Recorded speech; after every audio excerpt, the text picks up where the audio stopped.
वीरगढ़ के राजमहल में आज एक ऐसा तूफान उठने वाला था जिसकी किसी ने कल्पना भी नहीं की थी। दादीसा की आंखों में गुस्सा था, वो गुस्सा जो सालों की जिद और अहंकार से बना था। उनके सामने खड़ी थी रिमझिम, शांत, सिर झुकाए, बिल्कुल निर्भीक। दादीसा ने ऐलान किया, रिमझिम के बाल काटे जाएंगे। बस इतना सुनते ही पूरे महल में सन्नाटा छा गया। समीर का चेहरा तमतमा उठा। उसने गरजते हुए कहा, इस महल में किसी को भी रिमझिम को सजा देने का हक नहीं। लेकिन दादीसा भी अपनी जिद पर अड़ी थीं। उन्होंने दो टूक जवाब दिया, भले ही तू राजा हो, रिश्तों में तू अब भी मुझसे छोटा है। समीर ने रिमझिम का बचाव किया, वो तो सिर्फ आपका आशीर्वाद पाने के लिए मेहनत कर रही थी। लेकिन दादीसा के लिए अनुशासन सबसे ऊपर था। उन्होंने ठंडे स्वर में कहा, बाल वापस आ जाएंगे, लेकिन यह सबक हमेशा याद रहेगा। तभी बुआ मां ने दखल दिया, रिमझिम ने खुद इस परीक्षा की शर्त मानी थी, इसीलिए अब पीछे नहीं हटना चाहिए। और तब रिमझिम ने सबको हैरान कर दिया। उसने शांत स्वर में कहा, मैं इस सजा के लिए तैयार हूं। यह सुनकर समीर का दिल टूट गया। मोहिनी के चेहरे पर एक जहरीली मुस्कान थी। उसे लग रहा था कि आज रिमझिम की इज्जत नीलाम होकर रहेगी। पर क्या वाकई दादीसा रिमझिम के बाल काट देंगी, या समीर कोई ऐसा कदम उठाएगा जिससे पूरा राजमहल दहल जाएगा? दादीसा ने जैसे ही कांपते हाथों से कैंची उठाई, समीर की आंखों में खून उतर आया। उसे अपनी पत्नी का यह अपमान बर्दाश्त नहीं था। उसने चिल्लाकर दादीसा को रोकने की कोशिश की, लेकिन जब दादीसा नहीं मानी, तो समीर ने वो कदम उठाया जिसकी कल्पना किसी ने नहीं की थी। समीर ने गरजते हुए कहा, अगर आज रिमझिम के बाल कटेंगे तो वीरगढ़ का राजा भी अपना सिर मुंडवा लेगा। पूरे दरबार में हड़कंप मच गया। मोहिनी और बुआ मां के चेहरे का रंग उड़ गया। राजमहल के सदस्य, प्रजा, सबकी सांसें थम गईं। समीर ने कैंची अपने सिर के पास रख ली।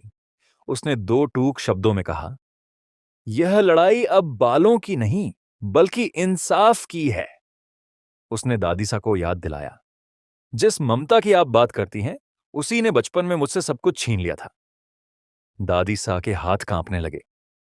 उन्होंने कभी नहीं सोचा था कि उनका पोता एक लड़की के लिए अपने राजसी सम्मान को दांव पर लगा देगा।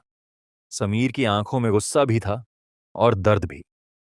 उसने साफ कह दिया, न्याय सबके लिए बराबर होना चाहिए, और अगर रिमझिम गुनहगार है तो मैं भी उसका बराबर का भागीदार हूं।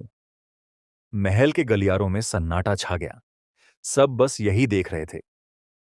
क्या दादीसा अपनी जिद पर अड़ी रहेंगी, या समीर का यह त्याग उनका दिल पिघला देगा?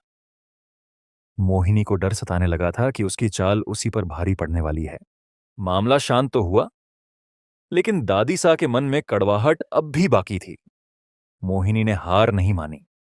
उसने दादीसा के कान भरे, समीर रिमझिम से प्यार नहीं करता। रिमझिम ने उस पर कोई जादू कर दिया है। उसने रिमझिम को लालची और चालाक साबित करने की पूरी कोशिश की, ताकि दादीसा का दिल फिर से कठोर हो जाए। पर इस बार दादीसा का दिल शायद कुछ और सोच रहा था। उधर समीर और रिमझिम के बीच एक अलग ही बहस छिड़ गई। समीर नाराज था। तुमने चुपचाप सजा क्यों स्वीकार की? रिमझिम का जवाब था, बड़ों का सम्मान करना मेरा धर्म है।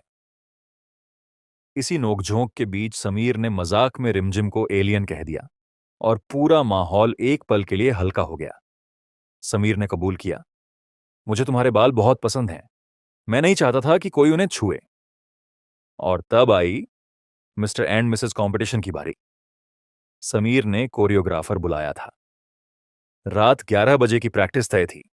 समीर के लिए यह सिर्फ मुकाबला नहीं था, बल्कि अपनी जीत का रिकॉर्ड बरकरार रखने की चुनौती थी। लेकिन रिमझिम के मन में कुछ और चल रहा था। उसे लगा, यही सही मौका है समीर और दादीसा के बीच की दूरियां मिटाने का। जब प्रैक्टिस का वक्त हुआ, रिमझिम वहां नहीं गई। वो चुपके से दादीसा के कमरे में चली गई। उनके पैर दबाने लगी।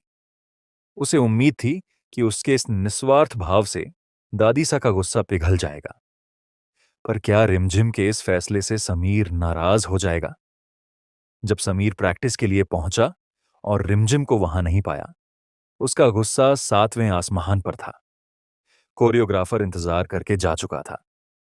समीर सीधे रिमझिम के पास गया और बरस पड़ा। अगर तुम्हें ये कंपटीशन लड़ना ही नहीं था, तो नाम क्यों लिखवाया? आज तुम्हारी वजह से मेरी प्रैक्टिस मिस हो गई। समीर ने गुस्से में यहां तक कह दिया कि वो अपना नाम कटवा लेगा, क्योंकि उसे हारने का कोई शौक नहीं। रिमझिम चुपचाप सुनती रही। समीर ने उसे खड़ूस और एलियन तक कह दिया, लेकिन तभी म्यूजिक बजा और माहौल पूरी तरह बदल गया। समीर और रिमझिम एक दूसरे के करीब आए। शुरू हुआ एक ऐसा रोमांटिक डांस जिसने महल की सारी कड़वाहट को हवा में उड़ा दिया। दोनों एक दूसरे की आंखों में खो गए। रिमझिम की मासूमियत और समीर का रक्षक वाला अंदाज, सब कुछ उस डांस में साफ झलक रहा था। मोहिनी दूर से यह सब देख रही थी और जल भुनकर राख हो रही थी।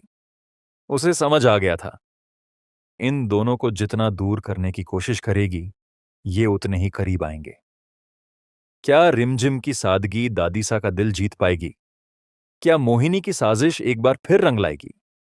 और क्या समीर रिमझिम का यह प्यार हर इम्तिहान पार कर जाएगा?